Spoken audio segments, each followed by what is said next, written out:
All right. Hello and welcome. Episode 33 of A Few Good Mics after what's it been like 2-3 months of not doing anything? We've been in a hiatus, strike, waiting to get paid. Oh yeah. So I keep waiting on that check, bud.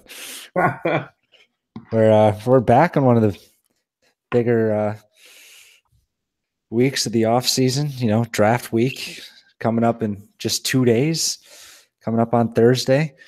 We're gonna be talking majority NFL draft. I'll give out some picks on my mock draft that's coming out tomorrow morning. Last one before the draft on Thursday. But yeah, this is all. I always love draft stuff. Love draft week. Yeah, it's exciting. It's exciting. It's cool to watch all the different players get, drafted earlier, like get held back, like Aaron Rodgers kind of float back, and just see everybody's reaction. That's always kind of cool. And like the Tunzel thing, that was really odd. Yeah, that was something you don't see. Yeah, but there's always something entertaining. There's always something that gets you going, and then a lot of times like the Aaron Rodgers thing, people always say he plays with a chip on his shoulder because so many people pass him up. Richard Sherman, same kind of thing. Yeah. So it's kind of cool to watch these players develop and like take this night and live with it the rest of their lives and just kind of use it. Like I was listening to part of my take today, and they're talking, or it was Mike Mayock was just saying people like LaShawn McCoy, like he saw him recently. It was like, you had me number 4 on your draft board among running backs. You had this guy ahead of me. What kind? Like they'll like 10 years in their career, they still remember who. Exactly. It's like a very night for them. No matter what happens, good or bad, this just never goes away. Yeah, and then there's the other side too, where people remember that Mel Kiper thought Jimmy Clausen was going to be a stud, and where is he now? Out of the league. So or Trent Richardson. Yep. Where I thought Cleveland was dumb for trading him. We'll see. And that, but he's in the CFL. Oh, really? I didn't know that. No, actually, I think Baltimore actually signed him. Oh, wow. I want to say it was them, and they also signed RG3. So they're taking all the washed up guys. But let's get started. How do you want to start this out? Do you want to go straight into the mock draft, or are there any guys you want to talk about? Like, kind of do some game changers. I think people that are going to be. What's one person that you think? Let's say in the top 10 is going to be either now or in the future, like a big game changer type player. I'm looking right at Saquon Barkley, and I had in my last mock, I had him at number 1. Like you never see that for running backs, but I guess I should reword it. Let's do like first 3 years, the person, if you could redraft, you'd want on your team. Okay. Probably. Well, I'm okay. Then I'll look. If you're talking immediate impact, I think it still can be Saquon Barkley because if he gets drafted with New York, it changes the whole dynamic of their offense because they didn't have a good running game the last couple of years. And you throw him in, you got Odell. Let's say you go out and sign Des Bryant. There, you got a potential top 5 offense right there. But then you're talking, if you're talking down the line, you're looking at a guy like Bradley Chubb who can still go at number 2, the pass rusher out of NC State. You're going, he could be, you say you draft him, line him up across Myles Garrett. He could be the next Jadeveon Clowney or Von Miller. Like he's got that kind of ceiling. So, and then you look at him, he's like, oh, why didn't the Giants take him when they traded away Pierre Paul, Mm-hmm. So, and then like with the quarterback bust, it's like, why didn't you take Bradley Chubb? You could have had that next big thing. So I'm looking at those 2 guys. Yeah, I really think Saquon Barkley is going to be a huge game changer. I think he's going to be almost identical to a Le'Veon Bell. Coming out of the Big Ten, I think Le'Veon Bell had a lot less hype, obviously, but I just feel that they're similar. They're shifty. I mean, Saquon Barkley is more of a power guy too. I guess he's got that whole package, but I think he's going to make a huge impact right away. no matter where he goes. Because I mean, even if he goes to Cleveland, they got a decent line there. They got some things working for him. Or if he ends up going to the Giants, if they were to get Dez, I mean that field, even if you have a bad line, is going to be so open Mm-hmm. that there should be holes everywhere. And I know I think the majority is probably still, it's like, what are you doing taking a running back in the first round? I know you have a sort of similar opinion, just like you can get them in how, like, in the third, fourth, fifth round, you can pick them up anywhere. Like, you look at people point to Kamara and Kareem Hunt, how they were mid-round picks. But if you're redrafting, they're going in the top 10. Well, I think there's a difference too. And then if you look at it, like, you could look at an Ezekiel Elliott or a Leonard Fournette. You draft them high, and that changes your entire offense. That's what I was going to say. So when you get that kind of special running back, you have to take them. That's just it. There's calibers of running back, and Elliott, Leonard Fournette, they fit into that caliber. Saquon Barkley's in there where you have to draft him right away. You have to. And, you will get your gem in the rough, David Johnson. You're going to get those guys that are just as good, but they're a long shot. You're not going to find them every year. You're not going to find them every 10 years. When you got a for sure guy, and like, look at Leonard Fournette. He led the league in rushing yards, I believe, last year. I'm like 90% on that. Or it was Kareem Hunt, but Leonard Fournette was like touchdowns or something like that. Or he was still right up there. Yeah, whatever. But what I'm saying is, like, reasons why the opposite of their defense, why the Jaguars were so good. Those top caliber guys aren't gonna, there's 100% chance for the most part. It's like 95 that they're gonna be a top-notch running back, and you can't just let that go. You can get lucky, maybe pick up like Sony. Is it Sony Michael? Yeah, Sony Michel. Like, maybe, like, say then he turns into David Johnson, maybe. But the odds of that aren't good. When you have a lock and there's calibers. It's like caliber, the highest caliber. Yeah. And then you have guys that are hidden and you don't know about them.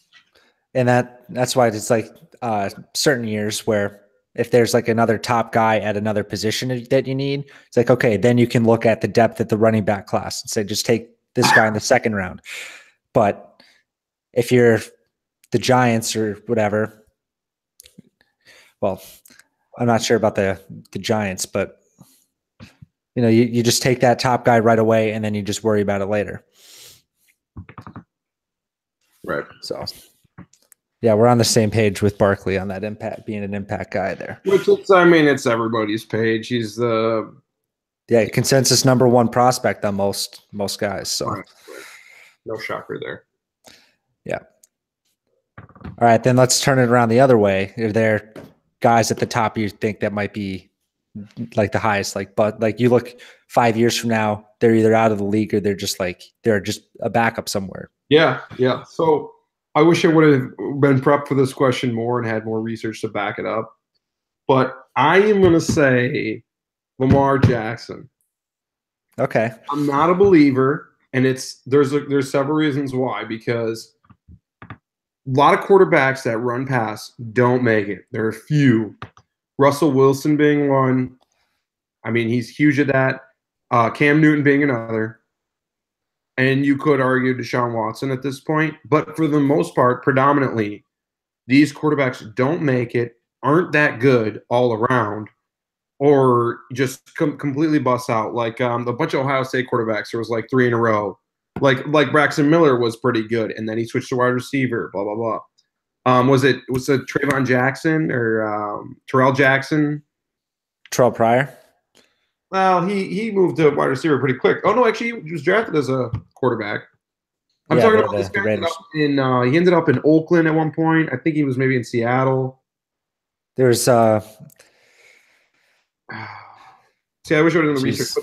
But all these like running past guys, they're few and far between. How many of them come from Ohio State and are just killers in college and just savage offenses or defenses? And then they just disappear or turn into wide receivers or just gone. The only thing that he's got going for him right now, the biggest thing, and the reason why I think he's number one, in the first round in a lot of mock drafts, is because Deshaun Watson was an absolute killer when he could play. Okay. He Yeah. lit that field up, and everyone saw that, and they're like, "Holy crap! If we can get a guy that can do this, we can do anything." And that's true. But look at RG3. Same thing. Got hurt. Obviously, Deshaun Watson. Nobody wants to see that, but he got hurt. Did he not? Did he not also suffer an injury in college? Not to Yeah. say that Lamar Jackson could, but I'm saying like Lamar Jackson ends up falling a little bit, goes to the Browns in the second round. They don't take a quarterback in the first, what have you.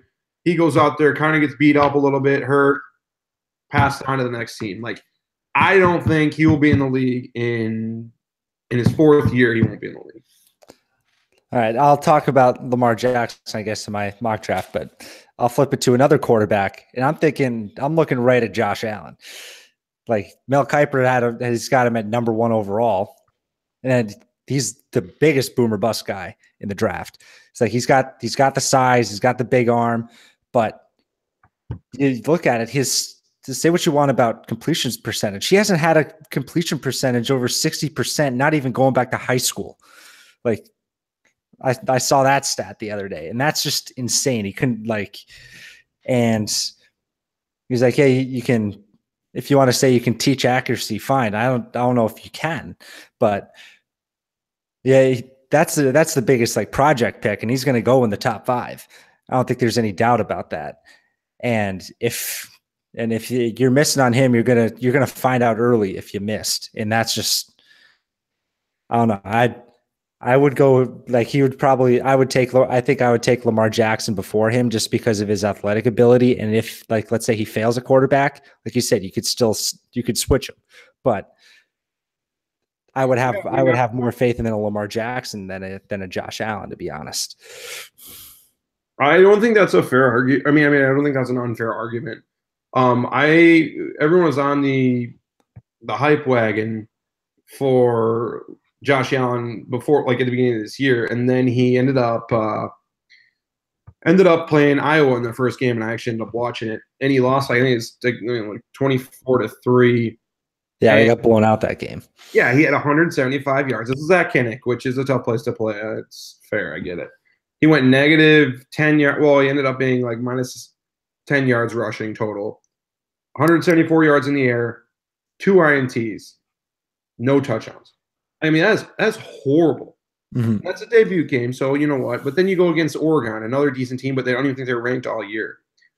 Against Oregon, he had 64 yards. This is a home game. And he had 1 INT. I mean, and then the other teams, like he blew out Gardner-Webb. He won against Hawaii in overtime, Texas State. I mean, New Mexico. These aren't even D1 football teams. They are, but like they're bottom of the freaking barrel here. Like, and if you got that size and that talent, and you got that arm talent, you should be tearing it up. Exactly. I've never been on the Josh Allen train. I don't know exactly what the deal is there. I don't get that. And it's like if he hits, then you teach him like all that accuracy crap, and you develop his touch, and you do it, and you look great, and you get a steal at like Cleveland should have taken him number 1 instead of whatever. But I don't know.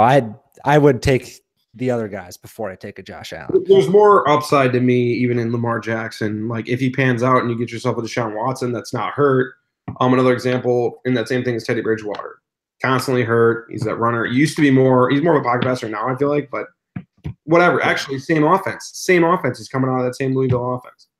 And I'm looking at the stats. This is from Pro Football Focus, Josh Allen. Like this is stat adjusted completion percentage, which is how accurate are you just putting the ball on target, right? And it takes away throwaways and drops. It's like that would affect your overall completion percentage, and like that ranked out of all the quarterbacks eligible to be drafted. And there's like, and you count all the small school guys that aren't even on the radar. He ranks 48th. Yeah. Like that's not good at all. Like you can't even put it on target. And you say he's got the arm talent, and he's like obviously you can throw it 70 yards downfield in the air. Like that's awesome. But Jamarcus Russell could do the same thing. That's what I was thinking of.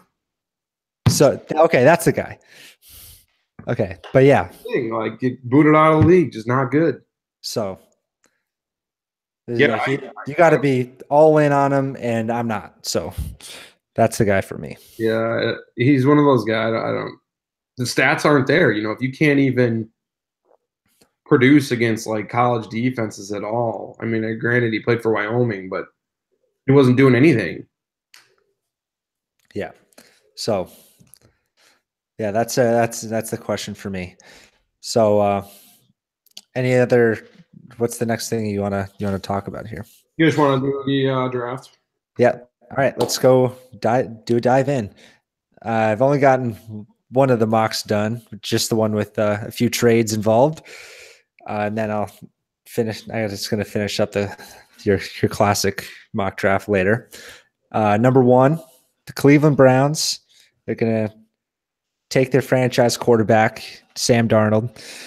So, although I think I would take Rosen or I would take Barkley in that spot. I think from everything I'm reading, I think the Baker Mayfield thing is a smokescreen. I don't think Josh Allen. I don't think I wouldn't take him number one. I would see either between Darnold or Rosen or Barkley, and I think they'll go Darnold. Next up, the Giants. It would take a monster offer for them to trade out of that spot. So I think they take Saquon Barkley. Even though I would, like I said, if I would take Josh Rosen if I were them, take your quarterback of the future because Eli's not going to. How long's he got left? But they are obviously not happy with Odell Beckham and his antics. It's like maybe do you want to put Rosen in that same sort of thing, and you got to potentially worry about him. I don't think that front office is going to want to. So I think Barkley's the guy there. And then the Jets at number 3. Obviously they've traded up with the Colts. I think from what I've been listening to and what I've been reading, it's between Baker Mayfield and Josh Rosen. And I got him taking Baker Mayfield. Last year, they took Jamal Adams at safety, and he helped transform the culture of that defense. He was a leader. And I think they look at Baker Mayfield as a guy that can do the same thing for their offense. It's like, yeah, they still got McCown.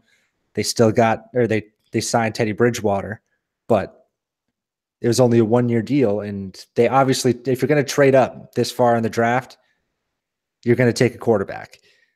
And I've also read that they've canceled all their, last week, they canceled all their future meetings with prospects that weren't quarterbacks.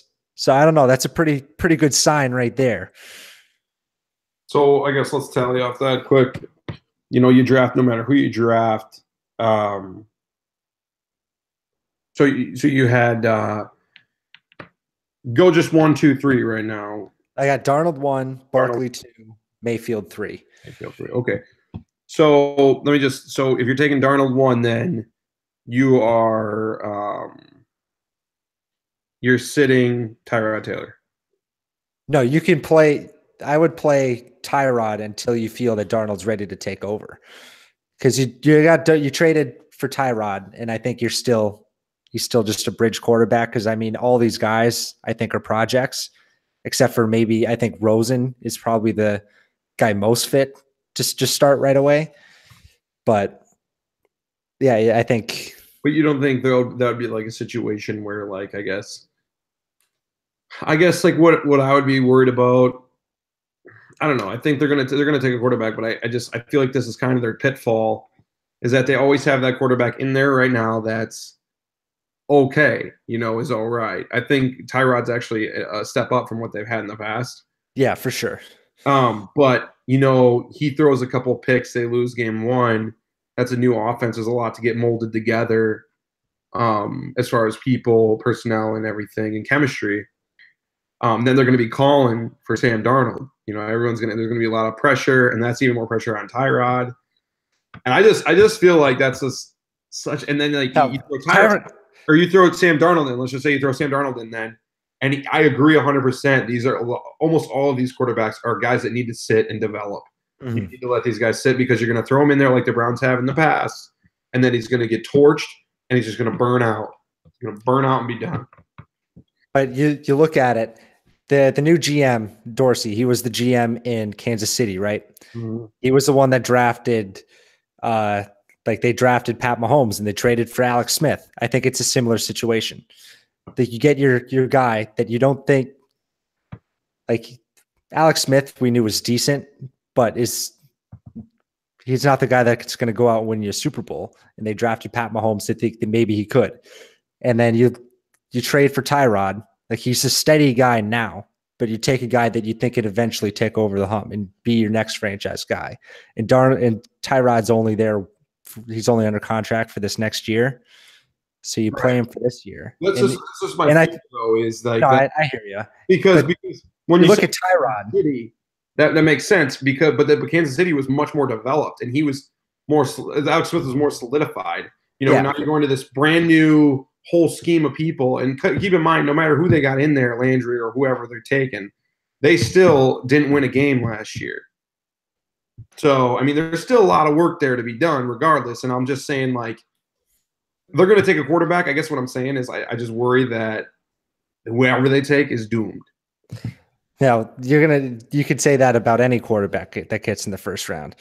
Like I think they're going into a bad situation. So say they take the Giants take a quarterback at 2 and he sits behind Eli for at least a year. I think that's a way better situation. I'm saying you're throwing a quarterback into it where they have never won a game in the whole last season, no matter who they picked up this year. Obviously, it's a new season and everything, but I'm just saying, like, then how many quarterbacks from the Browns have, like, died? It's gone into nowhere. That's all I'm saying is, like, there's almost any other team would be that better situation. Like you just talked about Pat Mahomes getting taken. That's a great situation to be sitting behind him. You got Andy Reid, that offense to learn, and you got a year. What was he there? 2 years even? That's just this last year, where you can sit. Like I loved Aaron Rodgers sitting a little bit, so then he can learn. He gets feisty, and then when he goes out there, he knows what he's doing. You know what I mean? Yeah. Which is, I think that's what they're going to try to do. I think Cleveland. I think even with the losing, I think they're still more patient than other cities. Like it's not like I would say that more for the Jets. Like if they draft Baker. And it's like, oh, what are you doing starting McCown and Bridgewater when we drafted this guy? But yeah, I mean, you're going to get that almost anywhere because in Buffalo, Tyrod, he dealt with it last year. He struggled for a game, and they wanted Peterman in there, and he was a 5th-round pick. That's true. So, and then, like, exactly what happened. He wasn't ready, got torched. Hell, in Green Bay, Brett Hundley struggled, and people were calling for Joe Callahan. It's not fair. Joe Callahan's a beast. So, but I guess I just like even in all those situations, I guess like outside of Buffalo, but like in Green Bay, I guess you're just calling for that game, to win. But I feel like in Cleveland, when you want that quarterback in there to win the game, obviously, but then you kind of want him to go forward. But like if he struggles mightily and just can't get the hang of it, that's not going to help him get better when he needs to develop, and he's just getting battered around like all these other Browns quarterbacks. Yeah, which is why they traded for Tyrod, and I think they're gonna stick with him for the whole year if it has to. I think that's the right call. I think that's what you have to do. And Tyrod, he got in Buffalo. You look at their roster; it's not a great roster. They had LaShawn McCoy, and that's basically it. And Tyrod helped them get to the playoffs. So it's pretty good for tight end. Yeah. Okay, you got 2 okay guys. You got 1 really good guy. You got a decent guy, and then not much else. So that's what I'll say about that. And then going on, you got Cleveland at 4 again. Dream scenario: you take your quarterback at 1, and then hopefully Saquon falls. But not in this scenario. They end up with Barkley gone. They take Bradley Chubb. Pass rusher at NC State. You pair him with Myles Garrett. You got your J.J. Watt, Jadeveon Clowney right there. And then in the AFC North, you got teams not wanting to play that defensive line. Number 5 is where the first trade of the mock comes in. You got the Buffalo Bills trading up with the Denver Broncos to take Josh Allen. It'd be between Allen and Rosen at that spot. But you look, it's a cold weather city. You got the big guy, big hands, big arm. It's like you take him, you take your project, and you go with it. So yeah, there's the first. And if it hits, you got the guy that can eventually lead you to be the next division leaders once Tom Brady retires. So they take the risk there. And then number 6, got the Colts trading out of that spot, and we got a big jump all the way up from 14. You got the Green Bay Packers trading up, doing something I don't think they've ever done, to trade up in the first round. Unless you want to count trading into the back end of the first round to take Clay Matthews. But they trade up and they take Denzel Ward, the corner out of Ohio State. Clear-cut number 1 corner, probably the best defensive back in this class. And you pair him with Kevin King. He's a freak athlete, ran a 4.34 40. Made tons of plays last year for Ohio State. And now you got a pretty good looking secondary back there. Oh yeah, Kevin King, Denzel Ward, Kevin King, Clinton Dix, Josh Jones. That's a good young defensive secondary. And you still got they just re-signed him, not Tremont Williams. Played for the Jags. They did bring him back though. That's what I'm saying. They just brought him back. And then Devon House. Yeah. Devon House is a third or second guy is not bad. You still got Quentin Rollins, who would, once you get pushed down to like 3-4, like the number 4 corner, like that's all that almost solves your secondary right there. Then next up at 7, Tampa Bay, taking defensive back out of Florida State, Derwin James. It's either between him or Minka Fitzpatrick from Alabama, but James, the better athlete, the hometown guy, I guess. And then they did a similar thing, taking Vernon Hargreaves when they had at the number 7 spot out of Florida, number 8 spot, and because their defensive backfield needs help. And then at number 8, you got the Bears. They take Quentin Nelson, the guard out of Notre Dame. Look, they got Jordan Howard already. They went and signed Trey Burton and Allen Robinson in free agency. You got your weapons for Mitch Trubisky. Now you got to protect them. So you take the guard at number 9. You get the San Francisco 49ers. I got them taking Roquan Smith, the linebacker from Georgia. With all the stuff going on with Reuben Foster, it's like he might not end up on the team. You're going to probably have to cut bait with him sooner or later. So you get the best linebacker in the draft. And then at 10, the Oakland Raiders, they take Minka Fitzpatrick. They need help in the secondary too. You can play either safety or corner. John Gruden will move him around. And that rounds out the top 10. What are your thoughts on the 4 through 10? Yeah, not too bad. I mean, I think a lot of I think you might be stretching with the Packers trading up. I think that's probably not going to happen, but you never know. You never know. So it's always hard to tell. Yeah, I think for the most part, nothing was too crazy. Yeah, you'll see a good mix of like the same players in different spots. Same roundabout all over the place, and you just never know where they're going to fall out. But yeah, not too bad. Not too bad. And then I'm not going to go through like every player in the first round, just because not everyone's going to know who the hell they are, for one. And then I'll just cherry pick a few spots. I told you off like before we started that the quarterback was going to fall, and that guy with all the teams trading up, and then other teams don't need quarterbacks, so one of the quarterbacks is going to fall out. And the guy ended up being Josh Rosen. I have him going number 11 to the Dolphins. You look, They don't have that much future money tied up in Ryan Tannehill. He's been injured. And so I think if he falls there, I think he'd be a steal at number 11, because I do think he'll probably end up being the best quarterback in this class, and be able to get him your franchise quarterback at 11. I think that's pretty good. Broncos trading back to 12. I got him taking Davenport, the pass rusher out of UTSA. You look, the players don't want him taking a quarterback. I mean, players don't always get what they want, but he's got all the physical tools. We've read about him mocked to the Packers at 14 plenty of times. Mm-hmm. And what better? They need a pass rush now that they don't have, or an extra pass rusher now that they lost DeMarcus Ware to retirement. And what better for that sort of freak athlete to learn from than Von Miller? So I think that'd be a good spot for him. The next quarterback I've got, obviously the only other one left to go in the first round is Lamar Jackson. Got him going number 15 to Arizona.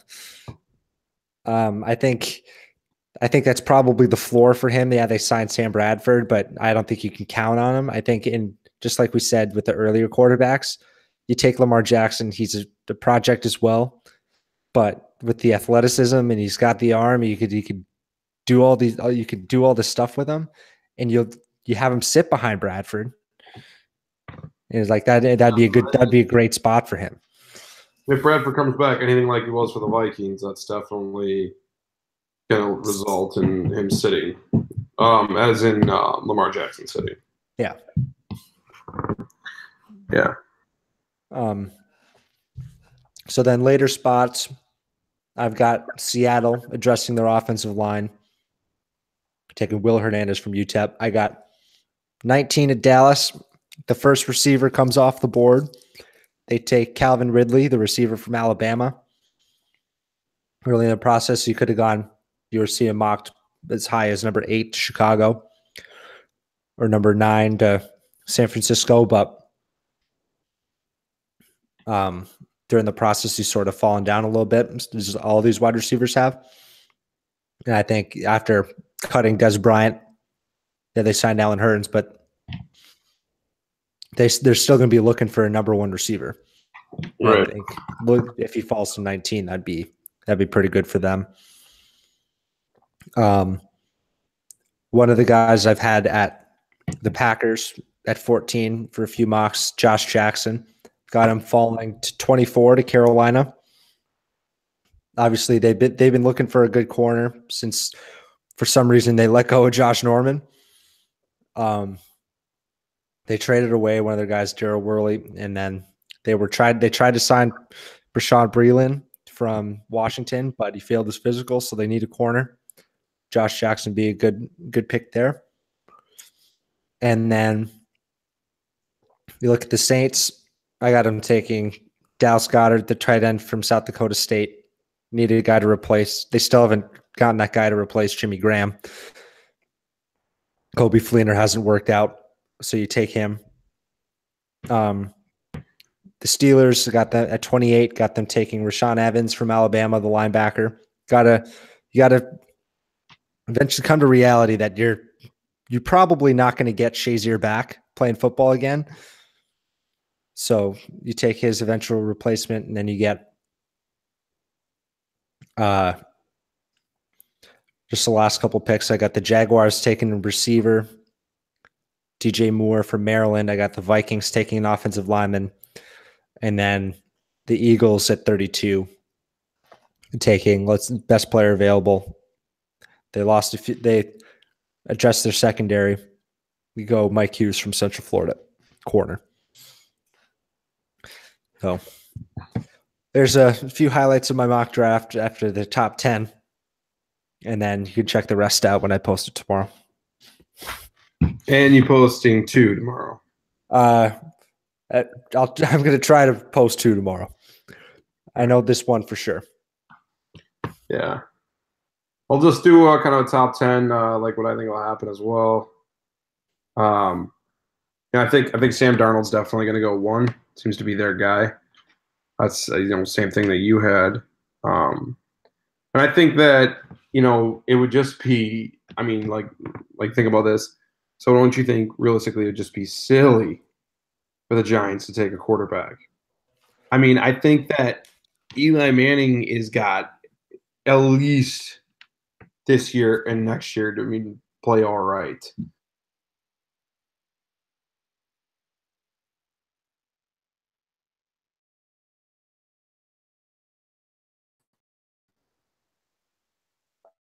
Odell Beckham. I mean, that rare, and then you put Shepard in the mix. You just got a decent Manning. I mean, that's going to be like crazy if their defense holds up at all. I think they have no choice but to take Barkley. I mean, that's a game changer for them. Yeah, and from the things I've read too is that they still like Davis Webb, their former 5th rounder, so they want to see what he's got as a potential replacement. So I don't think there's any other option unless I don't know what happens if the Browns take Barkley, but I don't think it'll happen. But if they did, that would throw a wrench in it. And I've also read too that it could be they're pumping up Barkley so much to try to take Cleveland to get him number 1. So because they would take Darnold if he was there. But yeah, I mean it's all like games like that, I'm sure. But I think solid Barkley too. I don't think there's any other way about it. The Giants have to take him. There's no option. Third, I think Baker Mayfield's perfect fit for the Jets. I love Baker Mayfield. I think he's awesome. The only thing that's scary, a lot of people think he's got similarities to Johnny Manziel, which there are some. I'm not going to lie, but still think he's a good fit there. Definitely, if you can, sit him, whether that be behind Bridgewater or whoever. And Bradley Chubb, like you said, that D line, you learned like from the Eagles for sure that a beefed up D line and what Seattle's had can overcome a lot of flaws anywhere on the field, offense, defense, or special teams. That a beefed up D line like that is just unstoppable. That's something that, and they could have, if everything pans out and these players continue to grow, that could be an unstoppable line. 100%. So good pick there. Probably think, the Broncos going to go to Josh Rosen if he's still here at 5.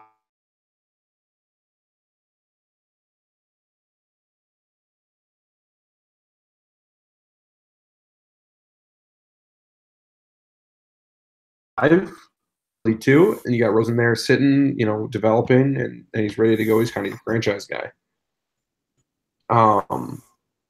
6, got the Colts taking Denzel Ward. Unfortunately, I don't have the Packers trading out because that would be awesome. That would be sick. But that's obviously the spot they need. They also need like every other spot on the field, but yeah, they're pretty barren. That's just where we're going. Darwin James out of Florida State for the Tampa Bay Bucks. Get that safety help down there. Kind of an all-around player. Can get some of those big-time receivers in the NFC South. Kind of very similar to you with the Bears. Going with a guard. I got Quentin Nelson. Is that what you had too? I remember you said a guard. Yeah, that's the guy. Yeah. And then you had a linebacker for the Niners, correct? Yep, Roquan Smith. Okay. Tremaine Edmonds, Virginia Tech, just because of what I was reading. Kind of that guy, he can cover, he can hit, pass rush, kind of all around the field. Tomato, whoever you want as a linebacker there. Same need that needs to be filled, though. Yeah, just take your pick. And then, like I said, if well, not like I said, but if you don't take Roquan at 9, then I'd have Oakland taking him at 10. Well, that's exactly where we flopped then, because I got Roquan Smith at 10 to the Raiders. Yeah, and then since I had Roquan going at 9, then I had Minka at 10, and then I had Edmonds falling to Indy at 14. Okay, yeah, and then just for like you did kind of like goofs. Got the Bills taking Lamar Jackson. Is that at 12 or 22? 12. At 12, okay. I feel like in their head that's going to be like a beefed up Tyrod Taylor and be able to be the next Deshaun Watson. Yeah, And that's something they want. And how if you can't trade up, then might as well take Lamar at 12. Exactly. And then the other guys are going to be there. I mean, he's got a very high ceiling. And then for the Packers, at 14, Marcus Davenport out of San Antonio. Everybody's saying it. I'm kind of not hoping it, but it really fits. You know, you get Wilkerson in there. You got Kenny Clark, Mike Daniels. Just get a little bit more pressure, and that's going to alleviate a lot of the cornerbacks. Obviously, it's all going to change. Maybe Ward doesn't go. There's no way he won't go by 14, but maybe he doesn't go till 10. They trade up to 10. Anything can happen. He's a lock for the top 10, for sure. Right. So, but barring anything crazy, I think that's what happens with the Packers. Okay. Yeah, if I was going to say anything for the Packers, you look at like 5. Like obviously they're going to be interested in the top 3 defensive backs